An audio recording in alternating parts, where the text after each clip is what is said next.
Sesosok mayat wanita korban mutilasi ditemukan di wilayah Pelabuhan Muara Baru, Jakarta Utara. Potongan tubuh korban ditemukan di dua tempat berbeda dalam keadaan terbungkus karung. Yang bersangkutan ditangkap saat sedang berada di rumahnya. Dengan sangat terpaksa petugas melakukan tindakan tegas dan terukur. Status kamu terakhir dengan korban itu adalah mantan suami istri siri? Mantan. Yeah. Itu nggak benar, itu yang masalah nikah siri, orang tua nggak tahu.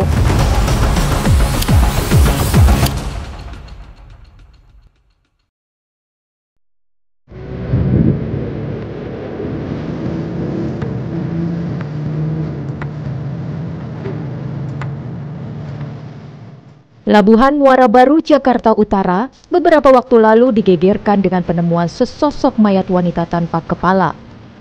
Potongan tubuh manusia ini ditemukan di dalam karung mengapung di danau. Saat ditemukan tak ada identitas dan ciri khusus di tubuh korban.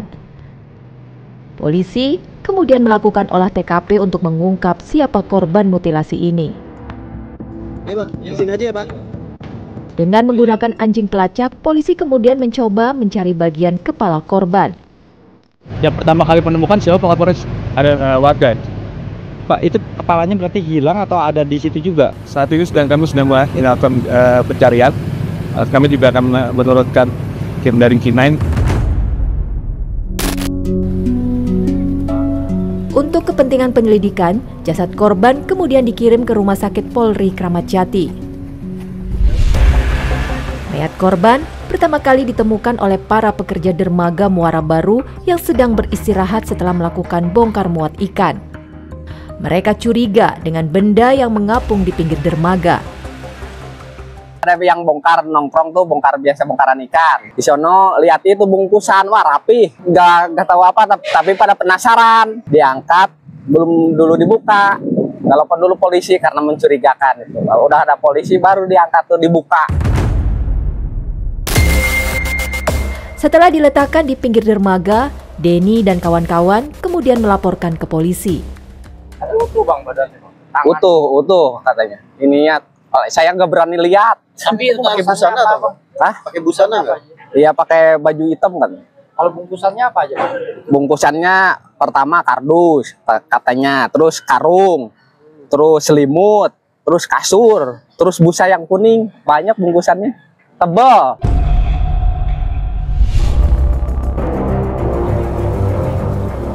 Dari hasil pemeriksaan saksi serta olah tempat kejadian perkara, akhirnya polisi menemukan bagian kepala korban sekitar 600 meter dari penemuan potongan tubuh di wilayah Pluit Penjaringan.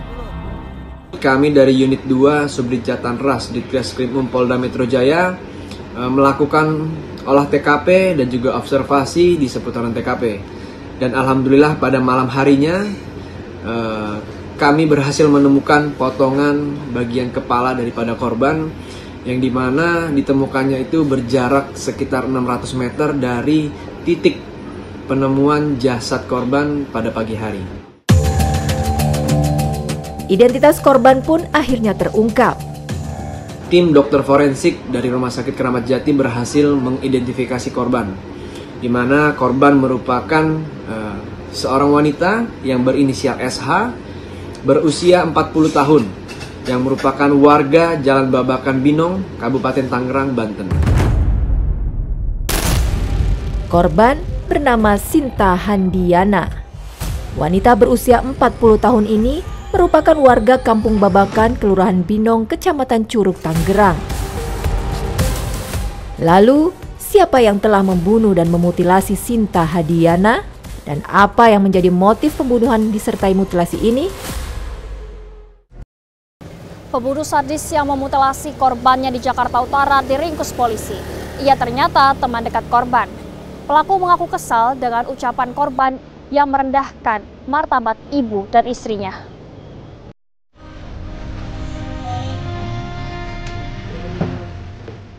Polisi yang melakukan penyelidikan kasus pembunuhan disertai mutilasi di wilayah Muara Baru akhirnya menemukan titik terang. Tak butuh waktu lama, polisi akhirnya meringkus pelaku di rumahnya di Muara Baru, Penjaringan, Jakarta Utara. Dan inilah detik-detik penangkapan pelaku. Panggil, itu jam 6 maghrib. Terus dia saya gitu, terus saya mau ngambil uang makan di Morangke, dia nunggu di situ. Kamu kemana lagi? Habis kamu jemput di hotel Aceh Besar itu, terus kamu kemana? Saya ke pondok. Sama korban? Enggak mana-mana. Kamu pondok mana? Pondok anak di Kapuk sih. Apa Kapuk Muara? Pondok anakmu? Ngapain? Yang nganterin baju makanan. Jam berapa? Dia kisaran pulang itu. Kan kamu habis maghrib jemput dia ke hotel. Enggak, sebelum habis maghrib sih dia. Jemput dia ke hotel. Terus saya ke Morangke, mau ngomong-ngomong itu ngobrol, dia kan minta ikan. Kata saya ikannya ada di rumah. Ya udah, dia mau ikut, ntar saya ke Morangke dulu ngambil uang makan. Terus dari sana saya langsung ke pondok pesantren. berarti kamu dari mana? Dari hotel itu? Ya dari hotel langsung Morangke. Kamu Morangke, Terus langsung pondok saya pulang. Ya, terus dari sini ketemu di depan, minta ikan, udah saya kasih ikannya pulang dia. Pulang apa dia? Pria bernama Faujan Fahmi inilah yang telah membunuh serta memutilasi Sinta Handiani.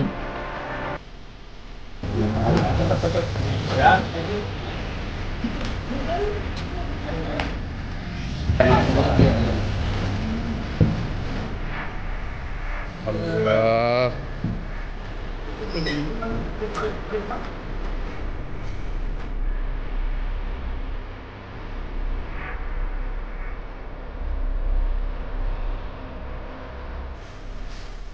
Faujan terpaksa dihadiahi timah panas karena berusaha melawan saat diminta untuk menunjukkan barang bukti yang dibuangnya.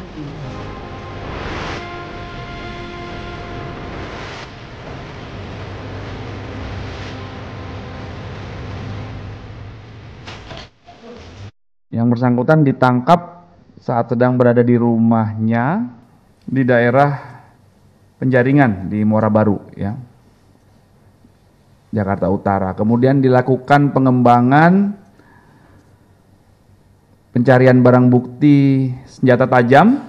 Kemudian dalam pengembangan proses pencarian ini, tersangka FF melakukan upaya penyerangan terhadap petugas. Akhirnya dengan sangat terpaksa petugas melakukan tindakan tegas dan terukur terhadap yang bersangkutan.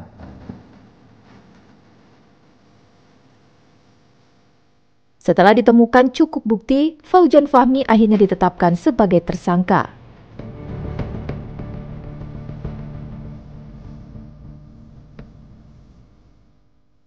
Faujan ternyata bekas suami sirih korban. Tak ada yang menyangka kalau pria yang berprofesi sebagai makelar ikan di Pelabuhan Muara Baru ini merupakan seorang pembunuh berdarah dingin.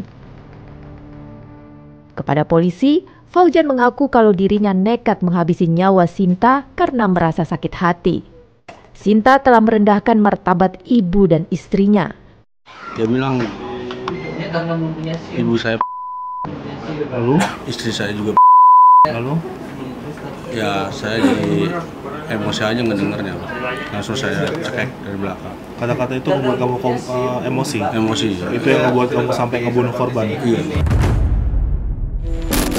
Mendengar perkataan Sinta, Faujan kalap dan pembunuhan itu pun terjadi. Kamu ngecek denyut nadi korban nggak untuk memastikan bahwa korban sudah meninggal? Kamu cek denyut nadinya? Caranya gimana? Saya goyang-goyang juga. Oh, tangannya kamu goyang-goyangin? Lama nggak bergerak, saya ke atas ngambil pisau sekalian. Kepada polisi, Faujan juga sempat mengungkap soal hubungannya dengan Sinta. Hubungan kamu sama korban apa? Dulu pernah ada, sudah 2 tahun yang lalu kita pernah siri. Menikah siri? Iya, dulu pernah. Cuma udah bubar. Udah lama juga nggak ada hubungan udah nggak ada kontak. Pas hari Minggu itu ada kontak, dia butuh ikan. Kenapa kamu masih ngeladenin permintaan dari korban itu? Masih ada rasa suka kah? Atau karena pernah menjadi suami istri sirih kah? Bukan, emang dia cuma butuh minta ikan buat acara arisan katanya. Ya udah saya iyain. Berarti status kamu terakhir dengan korban itu adalah teman, mantan suami istri sirih? Mantan.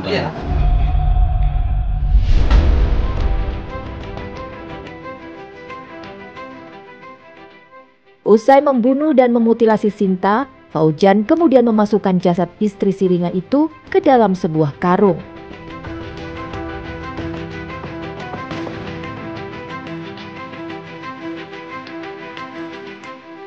Dengan dibantu temannya berinisial J, jasad Sinta akhirnya diangkut menggunakan gerobak ke dalam mobil dan dibuang di area pelabuhan Muara Baru. Atas perbuatannya, Fauzan terancam hukuman berat.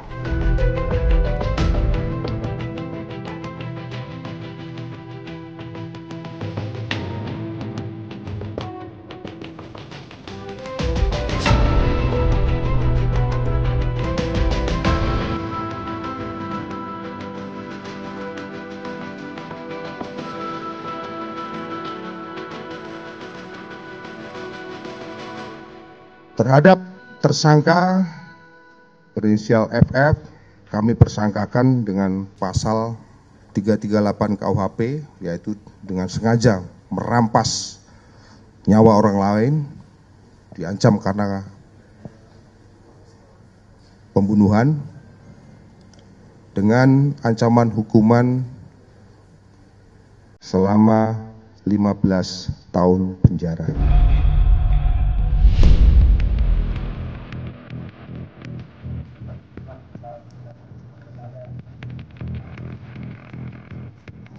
Ini adalah tempat tinggal Fauzan Fahmi. Dan di rumah inilah Fauzan menghabisi nyawa Sinta. Saat itu Sinta datang ke rumah Fauzan untuk meminta ikan tuna yang telah dijanjikan sebelumnya. Kemudian keduanya terlibat pertengkaran sampai akhirnya Sinta mengeluarkan kata-kata yang menyinggung perasaan Fauzan. Sinta pun akhirnya dibunuh dan dimutilasi oleh Fauzan. Untuk mengetahui lebih dalam soal sosok Fauzan, tim menyingkap tabir sempat bertemu dengan Husnul, ketua RT setempat. Menurut Husnul, Fauzan merupakan sosok pria yang tertutup. Kalau untuk di wilayah kami, Fauzan ini jarang negor tuh. Kecuali amprok sama saya paling RT, udah gitu aja. Nggak pernah sama saya tuh ngobrol-ngobrol, nggak pernah. Selama saya jadi RT belum pernah ngobrol sama saya. Selalu cuek jadi orang. Ya kata pendiam memang pendiam, tapi walaupun pendiam, Mbak, namanya kita di warga kami tinggal di sini, ya mungkin ada bercandanya, ada ngobrolnya, Mbak. Tapi ini selalu bungkem, apalagi sama orang lain, sama RT pun bungkem. Husnul juga mengungkapkan sebelumnya Sinta pernah tinggal satu wilayah dengan Fauzan. Kalau untuk tinggal di sini, Mbak Sinta ini sebagai korban memang tinggal di Muara Baru lama, tapi beda RT, Mbak. Kalau saya RT 18, RW 17. Kalau Mbak Sinta ini RT 7, RW 17, RW sama. Itu tinggalnya lama, hampir berapa tahun. Selama suaminya meninggal, orang tuanya meninggal, dia kacau pikirannya. Mungkin dia nyari kerjaan lain, jadi pindah-pindah tempatnya. Kontrak lain di mana-mana. Siapa sebenarnya sosok Sinta Handiana, ibu beranak 4 ini? Antara korban dan pelaku disebut-sebut telah menikah siri dan saat kejadian korban sedang hamil. Namun semua itu dibantah oleh pihak keluarga korban.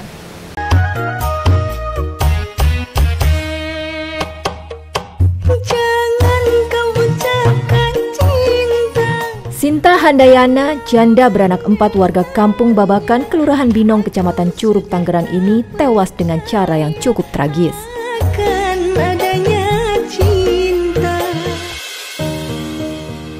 Sinta merupakan sosok pekerja keras dan menjadi tulang punggung keluarga setelah suaminya meninggal.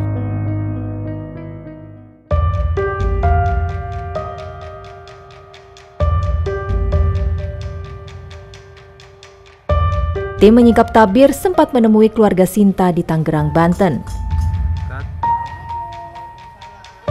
Kami bertemu Yati, ibunda Sinta. Kepada kami, Yati menuturkan awal mula keluarga mendapatkan kabar soal kematian Sinta. Awalnya, cerita awal dari awalnya nih, anak yang terakhir tuh hari Selasa, dia nggak ngomong ibunya yang belum pulang tuh. Pikir anaknya biasa pulang lah, kalau nggak pagi sore gitu kan. Jadi nggak pikir. Tapi anaknya sudah punya firasat. Pas malam Seninnya itu dia WA nggak ada jawaban. Nelpon nggak ada, tapi dia nggak ngomong kemari, pikir dia nggak dianggap, mungkin gue ntar pulang gitu. Nah hari Selasanya itu jam 11 dia kesini, Mbah ada minta duit dong aku buat beli lauk. Beli lauk, emang mamanya kemana? Nggak tahu, ditelepon nggak diangkat, di WA nggak dibalas, tapi aku udah punya firasat nggak enak, kata dia gitu kan.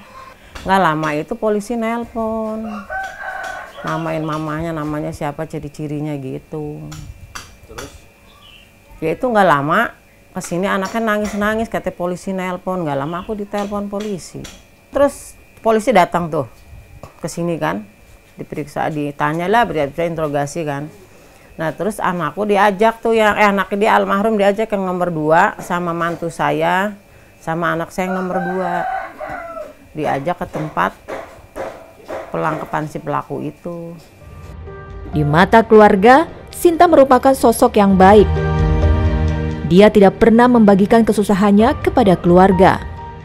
Kesehariannya biasa lah, anaknya baik pokoknya mah, perhatian gitu.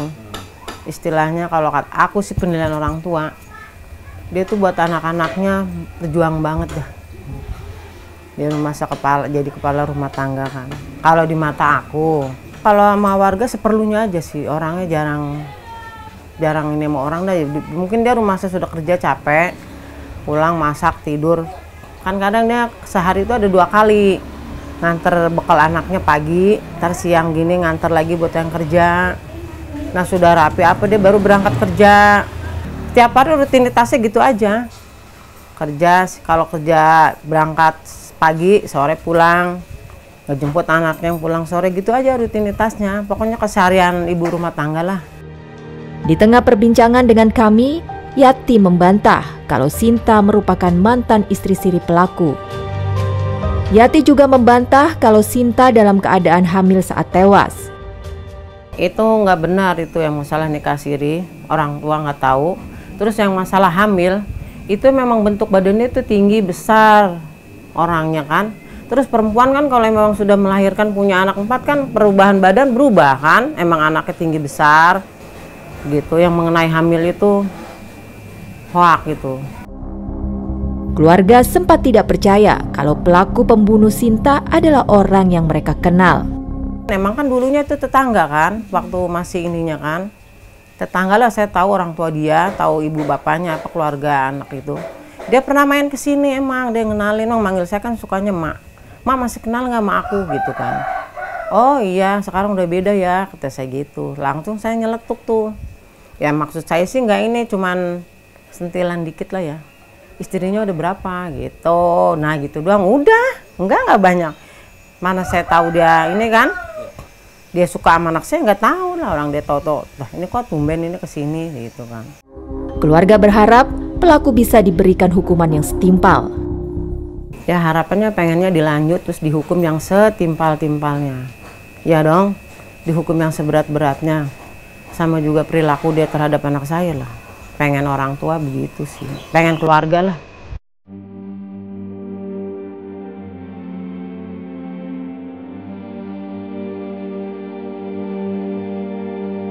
Di penghujung perjalanan, kami dan ibu korban menyempatkan untuk berziarah ke makam Sinta Hanindiana.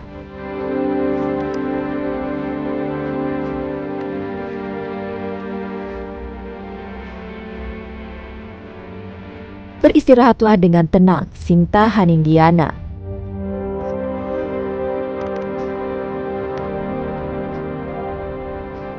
Semoga engkau bahagia di alam sana.